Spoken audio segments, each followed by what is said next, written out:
परीक्षा नहीं हुई, लेकिन आज नहीं तो कल होगी। ये कोरोना महामारी आज नहीं तो कल जरूर खत्म होगी। स्कूल कॉलेजेस कभी ना खुलें, ऐसा नहीं होगा। अभ्यास करते रहोगे तो कोई पछतावा नहीं होगा। कोरोना महामारी के चलते इस समय स्कूल और कॉलेजेस बंद पड़े हैं, जिसके चलते विद्यार्थियों में पढ़ाई के प्रति लापरवाही देखी जा रही है। इसी को देखते हुए मुंबई के एक स्कूल में हमारे पुराणों में लिखित एक कहानी सुनाई गई और विद्यार्थियों को इस कहानी के जरिए एक मैसेज दिया गया, एक सलाह दी गई।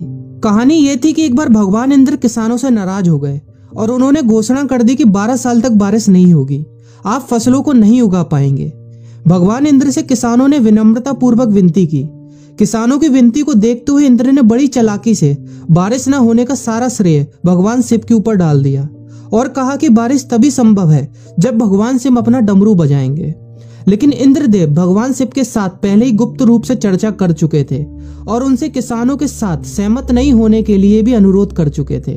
जब किसान भगवान शिव के पास बारिश के लिए विनती करने के लिए गए तो उन्होंने भी कह दिया कि बारिश तभी होगी जब मैं 12 साल बाद अपना डमरू बजाऊंगा।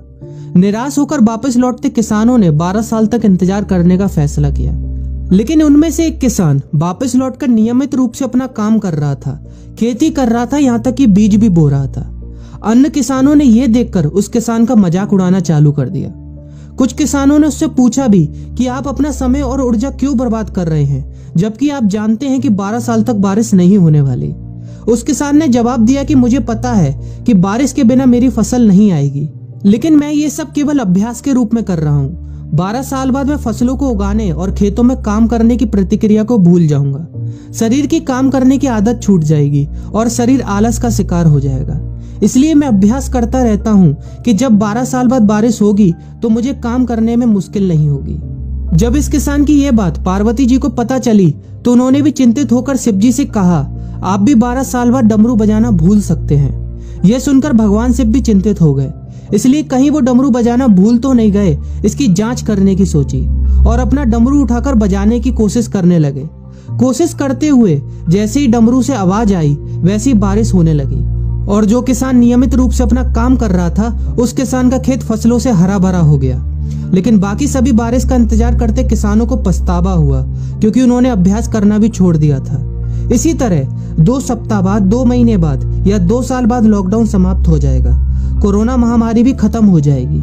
इसे घूरने या इस महामारी के खत्म होने तक का इंतजार करने से बेहतर है कि आप जिस कक्षा में हैं या जिस अगली कक्षा में जाने वाले हैं उसका अध्ययन करें। पुस्तकों का अध्ययन करके अपने कौशल को तेज करें। आपके पास जो ज्ञान है उसे और बढ़ाएं। इस समय का इस्तेमाल करें और ये सोचें कि आप और भी बेहतर कैसे कर सकते हैं, क्योंकि डमरू कभी भी बच सकता है। इसलिए अभ्यास करते रहें। अभ्यास ही गुणवत्ता का सार है। अभ्यास ही है जो आपको किसी भी क्षेत्र में पूर्ण बनाता है।